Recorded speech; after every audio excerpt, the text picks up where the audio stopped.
Please question discuss करते हैं everybody, जिसके पास बुक्स है आप लोग बुक्स लेके आ जाइए अपने सामने। एक टेबल में दो या दो से अधिक किताबें होने से अच्छा है। तीन, दो या दो से अधिक। अधिक is more. Done. Can we start? मैं इसमें से कुछ क्वेश्चंस ऐसे होंगे, प्लीज सुन लो। इनमें से कुछ ऐसे क्वेश्चंस होंगे जिनको मार्क कराऊंगा, जिन क्वेश्चंस को आप लोग के अपने नोट्स में बुक्स में इनकॉर्पोरेट करना है। ठीक है, क्योंकि इसके क्वेश्चंस अगर एग्जाम में आ जाएंगे, it's a very basic question, मतलब ऐसे कॉमन सेंस वाली क्वेश्चन ही है, मगर आपको एग्जैक्टली पता रहना चाहिए कि आपको क्या लिखना है, बिकॉज उस वक्त आपके पास इतना टाइम नहीं होगा कि आप सोचो, फ्रेम करो, फिर लिखो। At least for a few questions. ठीक है, आइए। सबसे पहला क्वेश्चन।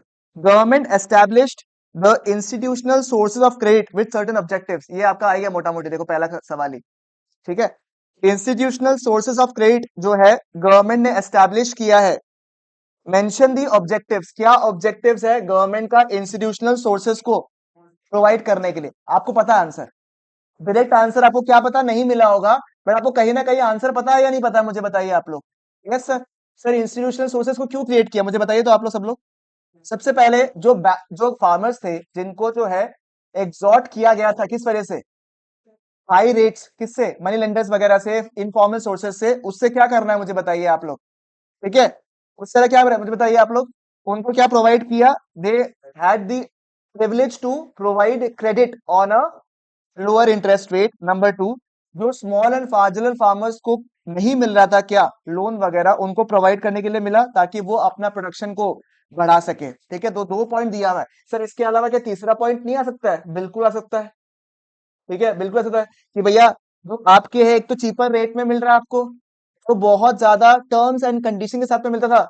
वो टर्म्स एंड कंडीशंस जो है लिमिटेड रहे, ट्रांसपेरेंसी रहे, सेविंग्स को प्रमोट करे वो लोग। इसकी वजह से इंस्टीट्यूशनल सोर्सेज, थ्रिफ्ट सेविंग्स, याद है ना आपको? ये सब भी आप इसमें लिख सकते हो। यहाँ पे दो पॉइंट लिखा हुआ है आपका यहाँ पे। ठीक है, आप चाहे तो दो तीन और पॉइंट ऐड कर सकते हो यहाँ पे। It is common sense based question, but you should know कि such questions are also asked. Number to,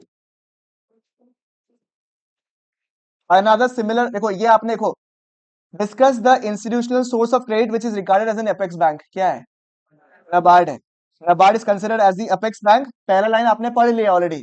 which coordinates what the functioning of the different financial institutions working for the expansion of। आपको याद कैसे करना है? Sir which is involve in coordinating the functions of the different financial, या ऐसे करो ना आप, those institution which are providing rural credit भी चलेगा आपका लैंग्वेज में। ठीक है, आप बेसिकली समझे वर्ड क्या है, कोऑर्डिनेट। बहुत जो ऐसे ऐसे लिखेगा कि it is an apex bank which provides the credit facilities to the rural people, ये गलत है। वो अपेक्स बैंक जो है कोऑर्डिनेट करता है कि जो रूरल क्रेडिट प्रोवाइड कर रहा है इंस्टीट्यूशंस, वो सब सही से कर रहा है या नहीं कर रहा है। कहीं वो लोग कोई गलत प्रैक्टिसेस तो फॉलो नहीं कर रहा है, कहीं वो लोग लीडी लोगों को पैसा तो नहीं दे रहा है, वो देख रहा है वो लोग। जैसे आरबीआई जो है आके लोन देता है क्या सबको? हाँ, कंट्रोल करता है, रेगुलेट करता है। आरबीआई क्या आके लोन देता है क्या? नहीं, वो देखता है कि कमर्शियल बैंक जो है सही तरीके से लोन दे रहा है नहीं दे रहा है, इंटरेस्ट रेट सही है या नहीं है, टर्म्स एंड कंडीशंस फेयर है या नहीं है। सिमिलरली नबार्ड भी वही करता है आपका। वो अपेक्स बैंक है जो कोऑर्डिनेट करता है किससे? डिफरेंट इंस्टीट्यूशन से, जो कि प्रोवाइड करता है क्या? Rural credit. ठीक है, नंबर थ्री आपको ऑलरेडी आता है। डिफरेंट पॉलिसी इंस्ट्रूमेंट, सुनिए देखिए, डिफरेंट पॉलिसी इंस्ट्रूमेंट्स कौन सा नीचे वाला? तीन पैराग्राफ है, सेकेंड पैराग्राफ के बारे में पूछा है आपसे। ठीक है, पहला में तो वो था सर सीआईआर, नीचे वाला जो है पीएम वाला पॉइंट है ये, minimum support price, maintenance of buffer stock, PDS. Answer आता है, क्वेश्चन को आइडेंटिफाई करना was a task in this question. ठीक है, number four, there are no benefits of diversification of agricultural activities, do you agree? No. Sir क्या क्या provide करते, याद करो, सप्लीमेंट्री एम्प्लॉयमेंट लिखाया था ना आप लोगों को, देखो पॉइंट लिखा हुआ, सप्लीमेंट्री गेनफुल एम्प्लॉयमेंट, उन लोग को higher level of income earn करने का मौका मिलता है, and they can overcome what? Poverty. तो अगर आपके पास किताब है तो उसमें मार्क कर लीजिए, सप्लीमेंट्री गेनफुल ऑफ एम्प्लॉयमेंट, या फिर एम्प्लॉयमेंट इंक्रीज करता है। Number two, higher levels of income and to overcome what? Poverty. ठीक है, चलेगा ना? नंबर सिक्स, नंबर फाइव करिए तो, नंबर फाइव करिए फटाफट। मैथ्स द फॉलोइंग है, कर लीजिए फटाफट।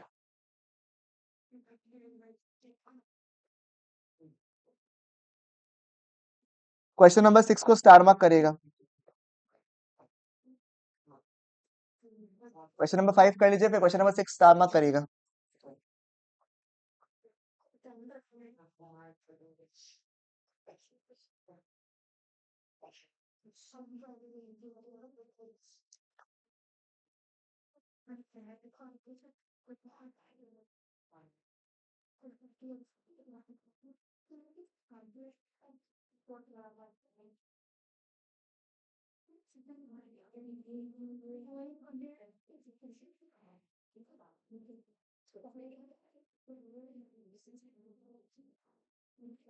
फाइव हो गया? फाइव हो गया? डन। 5 मिनट्स। फाइव हो गया? सिक्स को स्टार मार्क कर लीजिए आप लोग। सिक्स को स्टार मार्क कर लीजिए आप लोग। ठीक है। इसमें क्या लिखा था? Use of chemical fertilisers to compensate the food shortage gives good dividends at one time in the form of increased production, but proves to be a disaster later in the form of adverse effects on the health. How can we overcome this problem? बताइए किसके through होगा? Through organic farming, क्योंकि वो क्या क्या use करता है, उसका जो बेनिफिट्स है वो सब आप यहाँ पे लिख सकते हो। बस question identification. Question was too simple. बस क्वेश्चन को आपको समझना है, खाली ये वाला पॉइंट आपका प्लानिंग करके आपको लिखना है उसमें। Next, discuss the role of horticulture in the development of rural area. ठीक है, चलेगा ना? हो जाएगा। क्वेश्चन नंबर 8 को स्टार कर लीजिए। ये मैंने आपको कहीं ना कहीं डिस्कस किया था कि एग्जाम में पूछा नहीं है। कौन से ईयर लिखा हुआ है? देखो 2020 लिखा हुआ है। पेपर जिस साल हुआ नहीं था उस साल का मैं आया था क्या, कि the prime minister urge the increase in the rural income by increasing what? Non farm activities. Explain how the non farm activities can lead to a rise in income in the rural sector. वो याद है नीचे जो paragraph मैंने mark कराया था वो याद कराने के लिए? Increase in sustainable income level, ये वाला सस्टेनेबल लाइवलीहुड में हेल्प करता है। एग्रीकल्चर में they dependent on a particular season. ये इनपुट कैरी आउट करता है फॉर व्हाट?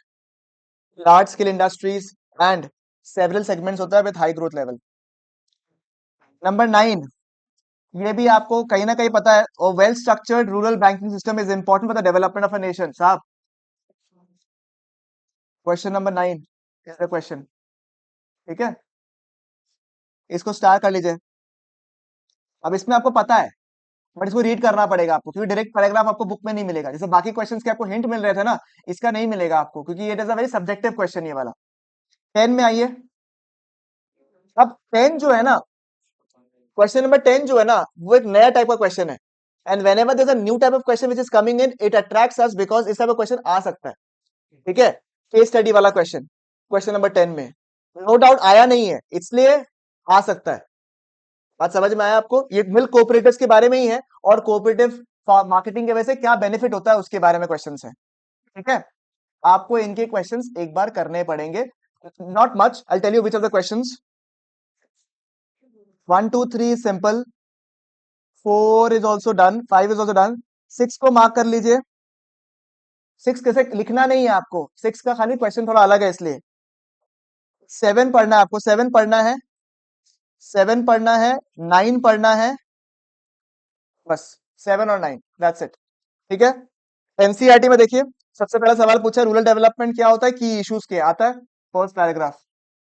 नहीं चाहिए करने का? Okay. Importance of credit in rural development, second topic.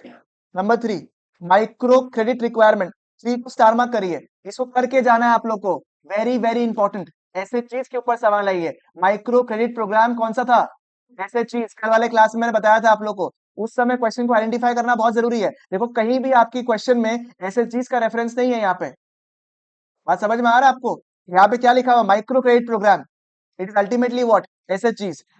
22-23 का सैंपल पेपर में आया हुआ है, 2023 से शायद पूछा हुआ भी है ये, पता नहीं, डोंट रिमेम्बर। ठीक है, देख लेना आप लोग। ठीक है, next, explain the steps taken by the government in the development of rural markets. पता है आप लोग को? ठीक है, क्लियर है? रेगुलेटेड मार्केट्स वही वाला, agricultural marketing. Why is agriculture diversification important और एसेंशियल? ये हमने ऑलरेडी डिस्कस कर लिया पीछे, नॉन फार्म एक्टिविटीज वाले पॉइंट में पीछे डिस्कस कर लिया है। वही वाला सप्लीमेंट्री गेनफुल एम्प्लॉयमेंट वाला portion, elimination of poverty and production वाला जो इंक्रीज वाला जो चीज है। ठीक है, high income level. Okay, then next, process of rural development. Question number 6, ये क्या था मुझे बताइए? बैंकिंग सिस्टम के रेफरेंस से पूछ रहा है। बैंकिंग सिस्टम में इश्यूज क्या क्या है आपका? वही आई वाला, इनसफिशियंसी, गिली गिली। एग्रीकल्चरल मार्केटिंग क्या होता है, आता है आप लोग को? तो मेरा अभी तक जो एनसीईआरटी के क्वेश्चन है, क्वेश्चन नंबर 3 इज अभी तक मेरे लिए बहुत इंपॉर्टेंट। उसके अलावा ऐसा कुछ टॉपिक इसमें आया नहीं है अभी तक। क्वेश्चन नंबर 8 मार्क करिए प्लीज। नहीं किया हुआ आप लोग का ये टॉपिक मेरी तरफ से। ऑब्स्टिकल्स क्या क्या है ऑन द एग्रीकल्चरल मार्केटिंग, ये नहीं कराया हुआ मेरा। ठीक है, it is a just read question, but क्योंकि दिया हुआ कर लेंगे, ठीक है अपन। फिर ऑल्टरनेटिव चैनल्स पूछा ऑफ मार्केटिंग, ये कौन सा हो गया? ऑल्टरनेटिव चैनल्स कौन सा हो गया? नीचे वाला फार्मर्स मार्केट और alliance with the national MNCs. Question number 10 mark करिए। देखो कैसा सवाल पूछ लिया। ग्रीन रेवोल्यूशन और गोल्डन रेवोल्यूशन कुछ डिफरेंस पूछ लिया भाई।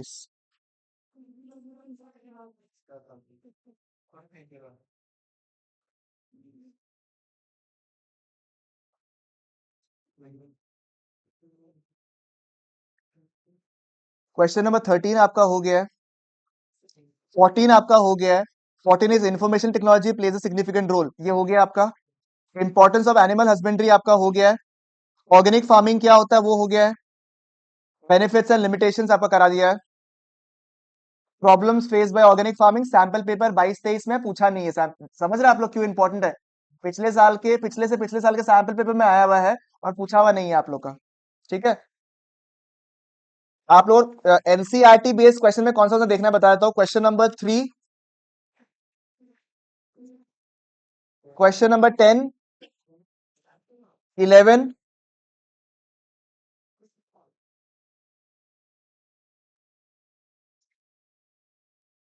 18,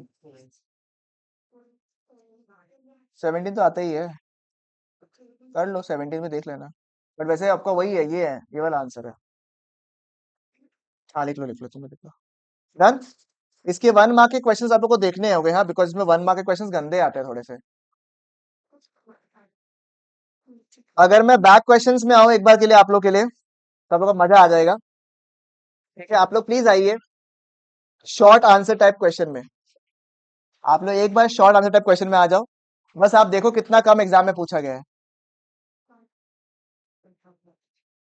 ठीक है, ज्यादा आया ही नहीं है देखो। ठीक है, एंड इतना दुखी मत हो और इतना डरो मत। सारे क्वेश्चंस ऑलमोस्ट किए हुए हैं आपके इसमें से। आइए पहला क्वेश्चन देखो। Explain any two objectives behind providing more and more institutional credit to the farmers. Objective क्या हो सकता है? Institutional credit. पहला क्वेश्चन हॉट्स का फर्स्ट क्वेश्चन, क्रेडिट जो है उनको लो इंटरेस्ट रेट्स में मिले, इजी फॉर्म में मिले, सेविंग्स वगैरह इंक्रीज करे। नॉन इंस्टीट्यूशनल क्रेडिट सोर्सेस क्या होता है? मनी लेंडर्स वगैरह, ये मैंने नहीं करवाया आप लोगों का टॉपिक। हो जाएगा ना मनी लेंडर्स वाला point. Number 3, discuss the role of NABARD, हो गया question number 2 of hots.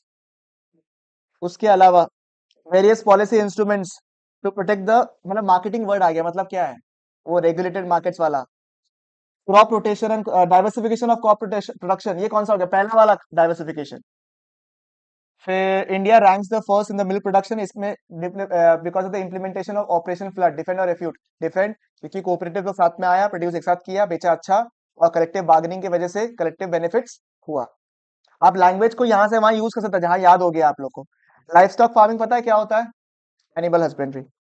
Limitations of organic farming important मेरे लिए। Organic, I am very bullish towards organic farming, IT, agricultural marketing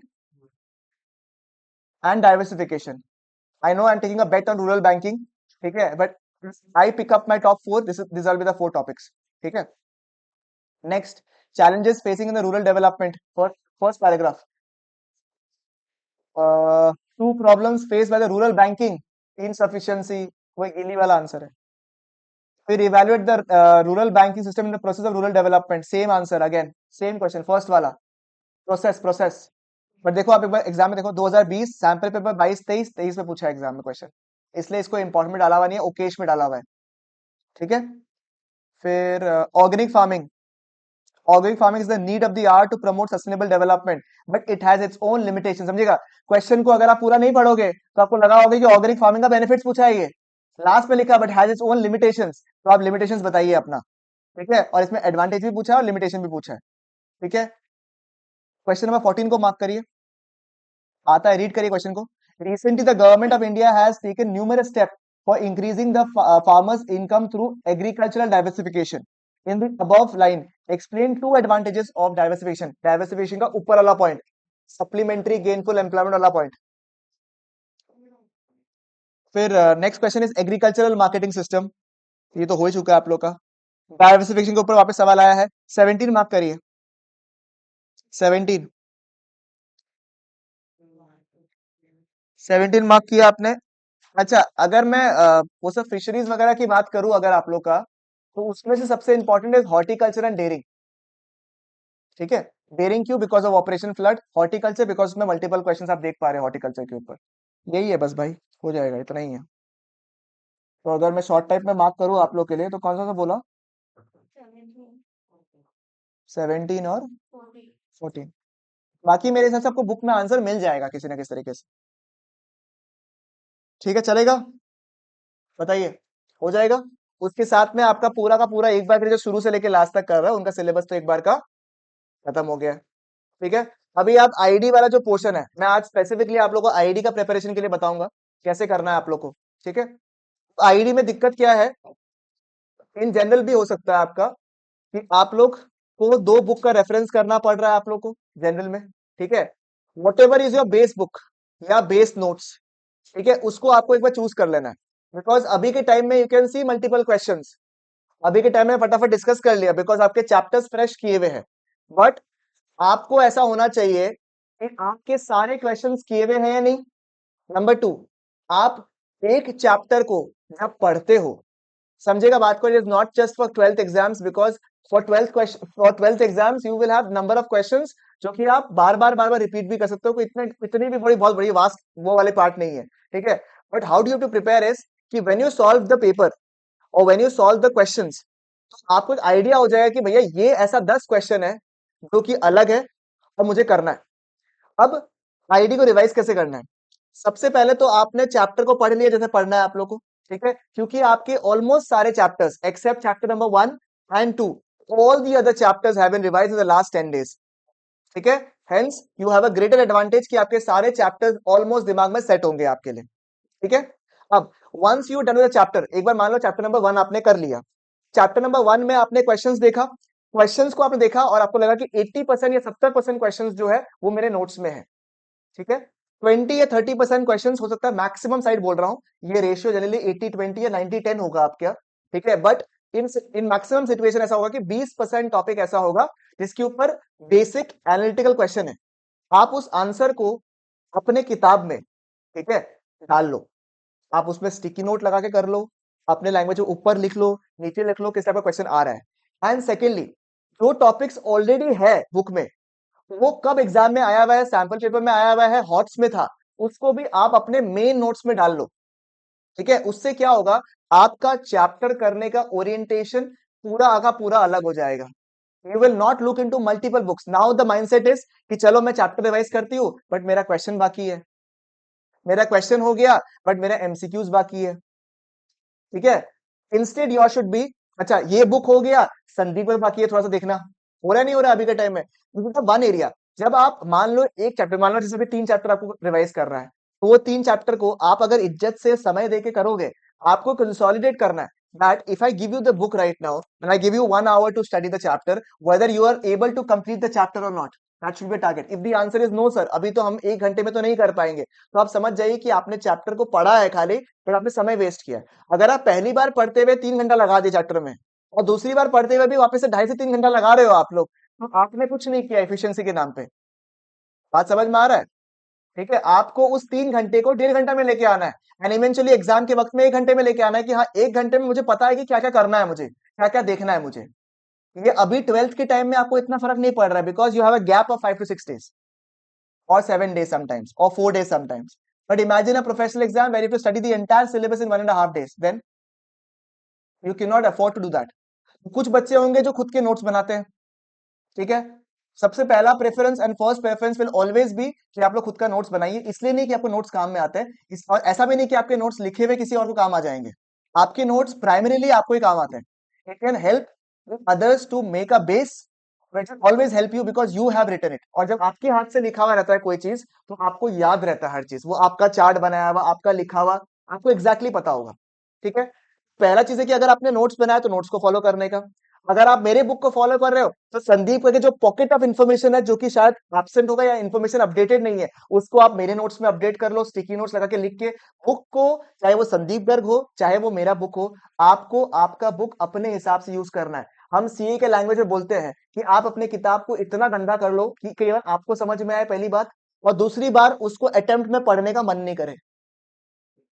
but अगर आपका इच्छा है, जैसे अभी आप लोग के इसमें तो अटेम्प्ट नहीं होता ना, हु फेल्स, ठीक है, कुछ लोग ही मतलब यहाँ तो नहीं रहता कोई भी कंपार्टमेंट मानने वाला कोई है, ठीक है, पढ़ा देगा, ठीक है।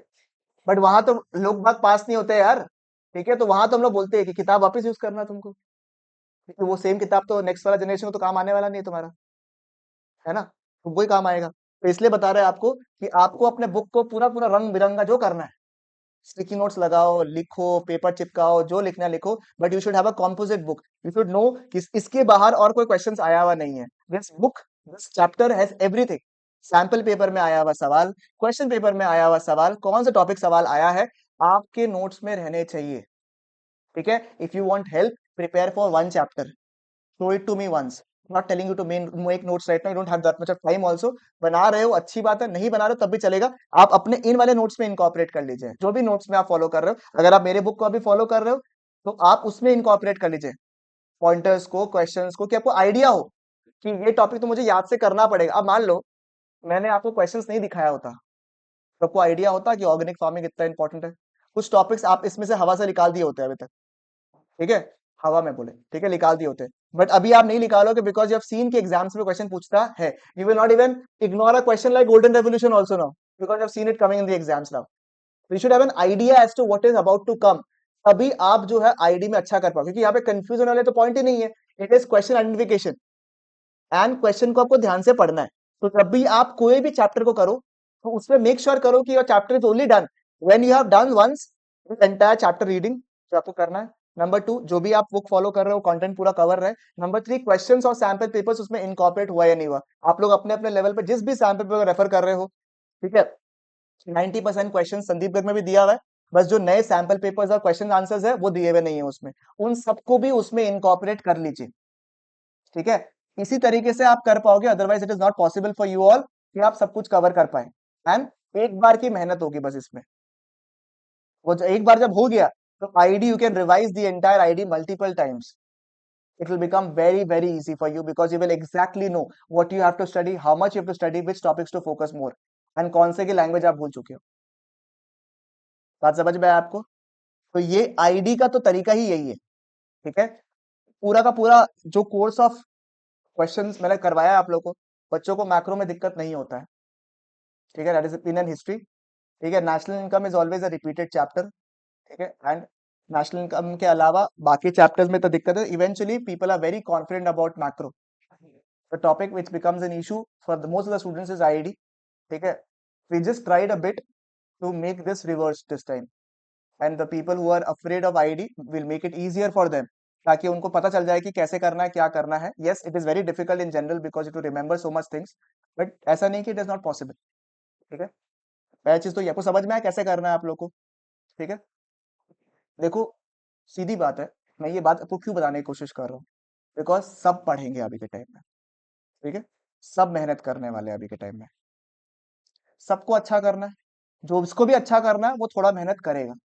I am tired, I don't feel like, but still you will do it, right. Not every day is a brightly sunny day na, for me also. I will not even want sometimes to teach, but I will come up every single day because I have to show up that way. ठीक है?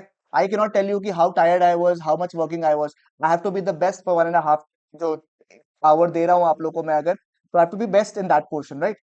तो आप लोग को भी कुछ ऐसे समझना पड़ेगा कि देखो ऐसा नहीं है कि आप अकेले है जो मेहनत करोगे, आगे जाके आप और बड़े कोर्सेज करोगे वहां भी आप अकेले नहीं होंगे जो आप मेहनत कर रहे होंगे, ठीक है। आपको सही अप्रोच से मेहनत करना है, मेन बात ये है। लोग बस बस पढ़े जा रहे हैं, करे जा रहे हैं, करे जा रहे हैं, करे जा रहे हैं, no backup, no follow up कि पहले का क्या हुआ, क्या क्वेश्चंस किया, क्या नहीं किया, बस कर रहे हैं, तो उससे आप कहीं नहीं पहुंचोगे। You will be stuck there, क्योंकि आप पहला चैप्टर खत्म करोगे, दूसरा करोगे, दूसरा में पहला भूल जाओगे, तीसरा में दूसरा और पहला भूल जाओगे, दूसरा फिर याद करोगे, फिर पहला वापस भूल जाओगे। पर जब एक बार आप तरीके से बैठ के इज्जत से करोगे तो आपको समझ में आएगा। तो you have to have the right method in which you study, and the method is sit down properly. अच्छा, कुछ लोगों का थ्योरी दिक्कत अगर होता है, जैसे example I have a big problem with remembering theory. ठीक है, मुझे याद नहीं होता है, तो मैं तो भैया बोल बोल के लिखता हूँ, करता हूँ, बोल बोल के लिखता भी हूँ, करता भी, बोलता भी हूँ. ठीक है, मैं तो चल चल के लिखता पढ़ता था, क्योंकि अगर आप थ्योरी, मान लो आप आईआईटी पढ़ रहे हो या बीएसटी पढ़ रहे हो और चुपचाप पढ़ रहे हो, तो आपको वॉल भी बड़ा इंटरेस्टिंग लगता है उस वक्त. तो यार पापा खर्चा तो किया है यार, सही है यार.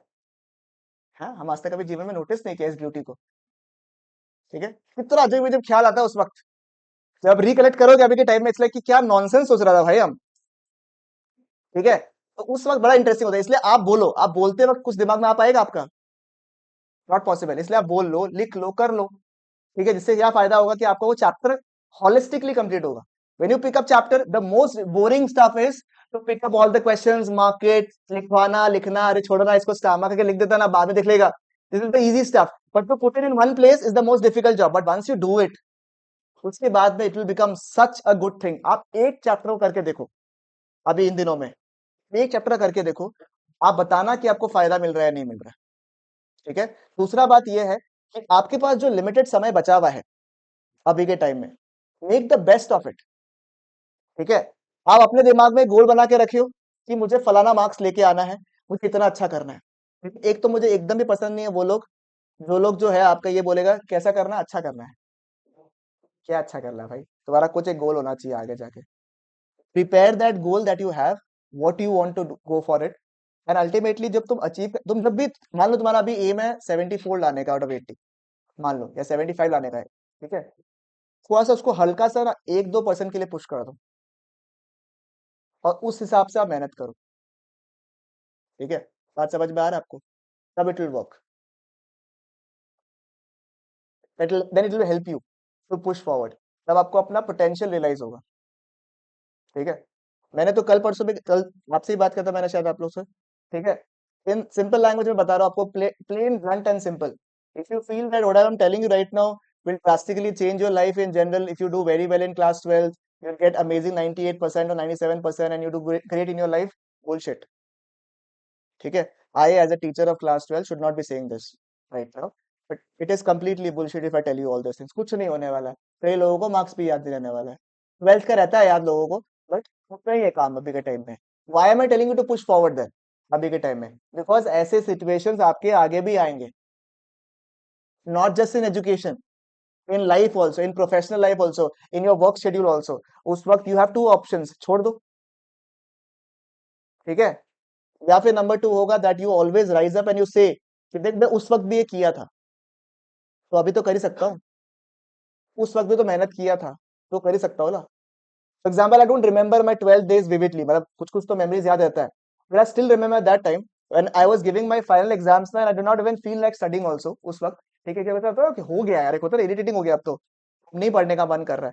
तो there was one moment which I used to remember is कि 12th के टाइम में, जनवरी का महीना जो था, दिसंबर एंड के टाइम में बड़ा ठंडा पड़ा था, भयंकर ठंडा पड़ा था. आई don't remember properly why it was that, but उस साल बहुत ठंडा पड़ा था उस साल. एंड आई स्टिल रिमेंबर कि मेरे को ना इतना ज्यादा वो था, बिकॉज आई हैड, देखो, you cannot have the biggest of goals. I had a basic goal that I want to go to a college which I absolutely love. At that time it was SRCC in simple language. मेरे को उस पे जाना था बस, मतलब हमको वही था. उसके लिए बढ़िया परसेंटेज लाना पड़ता, इतना मेरे को आता था. ठीक है, अब मेरे को इतना ड्रिवन था उस वक्त, I don't even care. I remember I started my preparation of accounts का डिसोल्यूशन का चैप्टर में पढ़ रहा, डिसोल्यूशन नहीं, सॉरी, डिबेंचर से चैप्टर पढ़ा था. ठीक है, वो चैप्टर शुरू किया था 11 बजे करीबन, और 1 बजे खत्म किया था. उसके बाद एक और चैप्टर पिकअप करके 2 बजे 2:30 बजे तक किया था, और मुझे पता भी चला कि क्या हुआ था. तो उस वक्त कितना काउंटिंग था मेरे लिए कि भाई उस वक्त हमको, जब इतना कोई ऐसे कुछ था भी नहीं कि क्या हो जाएगा लाइफ में, उस वक्त I I studied 4 hours without thinking anything, और पता नहीं चला, आज तक कभी उतना पढ़ा भी नहीं था रात को, वो भी not a night person in general. उस वक्त इतना ज्यादा हिट हुआ कि यार उस वक्त पढ़ लिया था, अब तेरे से नहीं हो रहा है, जब तेरा करियर का सवाल है. ठीक है, I do not speak to myself so sweetly. ठीक है, I was very vocally bad into it. ठीक है, एंड हम अपने आप को, मेरे हिसाब से तो I don't know about the, I think I can tell it for the guys, I don't know about the girls, how do you exert your anger level, but I used to speak a lot of shit to myself. ठीक है, which is not the most beautiful words that you would like to hear. That's why lot. तो वो मैंने अपने आप को बोला. It was very difficult. Sometimes it is not that easy for you all. But I'm telling you कि जितना भी दिन बचा हुआ है ना, उसमें अभी तो बहुत अच्छा टाइम बचा हुआ है आपके पास में, टू बी वेरी फ्रैंक। ठीक है, बट आपके आगे जाके कोई भी एग्जाम्स हो, क्योंकि मुझे नहीं पता कि आप क्या एग्जाम्स करोगे, कैसे होगा, हमारा क्या करेक्ट रहेगा क्या नहीं रहेगा, I don't know. I am telling you that we have one places where there were zero expectations of the other person passing also. ठीक है, last 1 week of study, lost everything in between, last 1 week of study, and वो बंदा या बंदी जो है clear किया हुआ है। ठीक है, तो we have seen all this happening. तो मैं तो कभी भी नहीं बोलूंगा कि it is not possible. It is just a moment of time when you feel कि हाँ ठीक है, आई गॉट दिस वाला जो कॉन्सेप्ट है ना। एंड एक खाली मैं आपको रिक्वेस्ट है आप लोग से, ठीक है, जो कि हर अटेम्प्ट में हुआ है। I feel that this time I am a little soft to you people, I don't know why. I am just telling you one small thing. जब आप मुझसे पढ़ रहे हो, ठीक है, prove a point that you are proving a statement कि तुम्हारे पास में औकात और जात है कि तुम किससे पढ़ रहे हो। बात समझ में आया? When you are writing a paper, think about कि तुम एक लेगेसी लेके आगे जा रहे हैं, that you have to do well. तुम्हारे सामने किसी को टिकना नहीं चाहिए, एनीबडी। देखो, ऐसा देखो बहुत नेगेटिव साउंड करता है, but there should be a, होता है ना, पैरामीटर, कि भाई अगर तुम लोग हमसे पढ़ रहा है तो you are here and you should show that dominance. As simple as that. It sounds very bad and blunt, but I am telling you very openly, आप अगर मुझसे पढ़ रहे हो तो अब यहाँ हो, and it should be seen in your result, it should be seen in your preparation, it should be seen in your face and your bloody confidence also। बात समझ में आया आपको कि भाई हमको आता है क्योंकि हम उससे किया है, मेरे अंदर वो कॉन्फिडेंस है, चाहे कुछ भी पूछ लो, तुम्हारा कोई औकात मेरे सामने है नहीं, एटलीस्ट इस सब्जेक्ट के लिए। बात समझ में आया? उस लेवल का ऑथोरिटी तुम्हारे पास होना चाहिए, और अगर वो नहीं है तो कोई फिर फायदा नहीं है भाई, सीधी बात है। और भाई चलता वैसे ही है चीजें। ठीक है, I will not even tolerate if anybody says कि ये तो इससे भी अच्छा हो सकता था, तुम तो नहीं टॉलरेट करेगा भाई। आप आपके लैंग्वेज हम तो नहीं सहते। ठीक है, बात समझ में आ रहा है? हम तो नहीं सहेगा अगर हमको कोई बोल दिया तो। हम तो यही बोलेगा अपने आप को, that I am the bloody best in what I do. I might be the total गोबर in the other activities, but I am very very very awesome in my work. At least I have to reassure myself ना कि हम तो अच्छा है भाई। ठीक है, हम तो अपने आप को यही बोलेगा, और हमको तो बर्दाश्त भी नहीं होगा कोई अगर आके बोल देगा कि हम, हमको लगता है हम तुमसे बेटर है। हम तो कुछ आएगा ही नहीं भाई हमको, और हमको डर भी नहीं लगता उसके सामने बोलने में, कॉन्फिडेंस भी उतना ज्यादा है कि हम बोल दें। I have competed with everybody whom I have taught together, also I've competed with them also to prove that I'm the best in that place।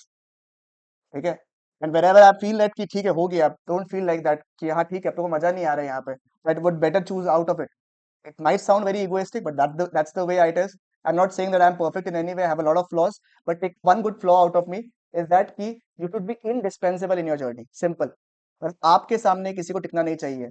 एक बार के लिए अपने आप को समझो कि you have the thing inside you. एक बार आप करके देखो, मेरे हिसाब से तो हो पाएगा, बढ़िया वाला। ठीक है, और आप लोग के लिए I am expecting that you people again come back very strongly in the coming sessions. ठीक है, ये जो जब वो भलाव सा जीवन में आपका आ चुका है, वो भलाव को वापस ऊपर लेके आइए। थोड़ा समय बचा हुआ है, पूरा साल जब बढ़िया गया है, and you don't want to ruin your 12th यार, come on, you'll have the best of memories right now, the best of the friends right now, don't ruin it right now। everybody is very capable enough। ठीक है, और बाकी कोई घंटा special भी नहीं है आप लोग में से, मेहनत तो वैसे भी करना पड़ेगा। कोई बॉन्ड स्पेशलिस्ट में आया नहीं है तो वो मेहनत भी करना पड़ेगा। आपको कोई स्पेशल ट्रीटमेंट वैसे भी मिलेगा और वैसे नहीं भी मिलेगा आपको। बात समझ में? जस्ट अंडरस्टैंड योर पोटेंशियल, जो गड़बड़ कर चुका है कर लिया, अब आगे अच्छा कर लो। हर्षिका जी समझे आप बात को? क्लियर है? ठीक है, जैसे ऋषवन आप चीज को डांट पड़ता है, याद है ना आपको? 78 of 80 was not making me happy sometimes because you lost 2 marks out of it. I used to ask you, remember कि 2 mark कहाँ गया, 3 mark कहाँ गया? तो वही सीधी सी बात है। ठीक है महिमा जी, क्लियर है? जिन्हें साहब आप पढ़े या नहीं पढ़े? मुझे तो लगा था लास्ट डे में तो एटलीस्ट शक्तिमान बन जाएंगे यार। हाँ, एग्जाम कब से है आपका? अच्छा उसका कब से है, स्टेट बोर्ड का? 13 से ही है क्या? अच्छा, आप लोग का एग्जाम 2 दिन पहले से है मतलब।